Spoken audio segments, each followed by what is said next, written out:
We'll start at the front, 1976 Newell. The roof is black with dirt, and the whole roof will have to be repainted. The rest of the paint should be redone, but it's not urgent.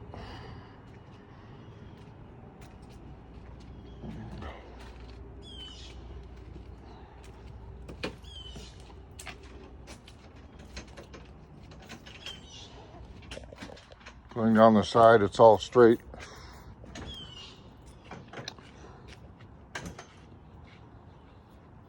Same thing with the rear. It's got a great trailer hitch on it. Pulled a Camry across the country. This is the only damage to the outside. It's all been replaced. It was apparently backed into something before we owned it. The awning worked well. We had it. And again, it's just paint, but the body's very regular. Cummins diesel, 555, real workhorse. Never left us anywhere. Really does well on the highway. Travel right along with traffic, even towing a car. This is one of the storage compartments. It has a large steel tray that slides out on rollers, and it goes all the way through it. There's a newer Isuzu generator in here that runs great. We used it a lot. It slides out for service. This is the underside. I see only surface rust on the chassis, but there is rust on the sheet metal around that, which I think is the stairway, the front stairway. The sheet metal has rusted there. This is the underside of the generator, and all the structural supports look fine. On the underside, there's plenty of rust, but it just is not at all deep on anything that I see here. This is over the engine compartment. These are some parts I got with the coach that I've never used. Part of a heating system for underneath that was uninstalled when I got it. That's electronics that bought but never put in.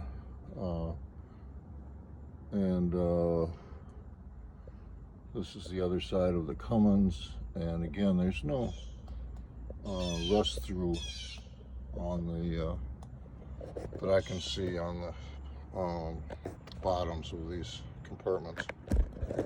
This is the underside of the engine compartment, and the muffler's still good. And again, the rust is superficial, really not much. And I don't see any problems under here. The exhaust pipes are good. The trailer hitch is good. The supports looks like superficial rust. This is the main battery compartment, and I don't see any of the rust through or anything around this. It's a slide out tray for the battery. Just no problem there like there was in that front.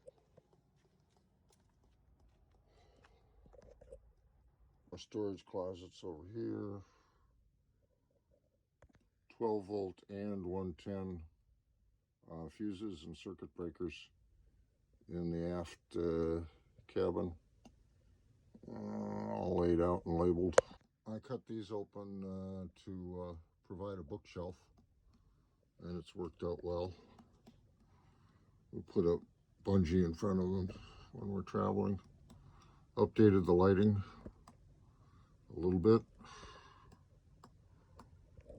The paint that I put on 10 years ago is holding really perfectly. I don't see any scratches in it or anything. Updated it to my eye nicely, but it's not the original baby shit yellow. Dashboard, most things work. Feels like some kind of a spaceship. Transmission never gave us any trouble. Steering wheel's a little bit sloppy, I guess is maybe a word for it. Outside entrance door there.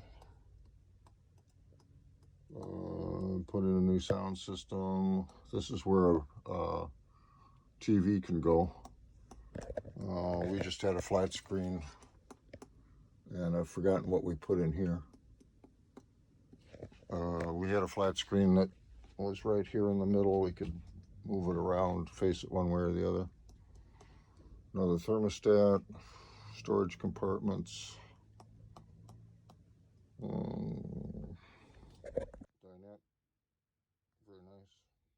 We tried to convert it into a bed, but it's not set up that way. This, however, pulls out to be a nice double bed. Really nice. The headliner is good throughout.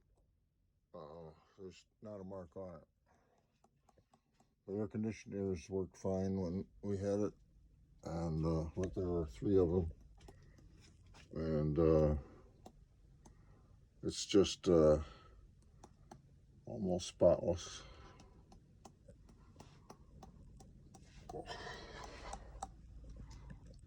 This is the file box on the motorhome that we inherited, and it has instructions for everything, installation information, and all kinds of important stuff. Here are 2 sets of the drawings from the original design and all the working papers. Kind of fun to look at. This is another drawing, and includes the name of the person that actually designed it. The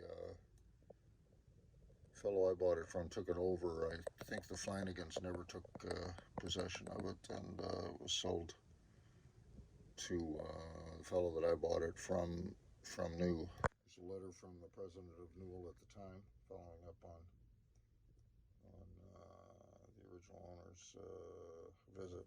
The Bloodworths is who I bought it from.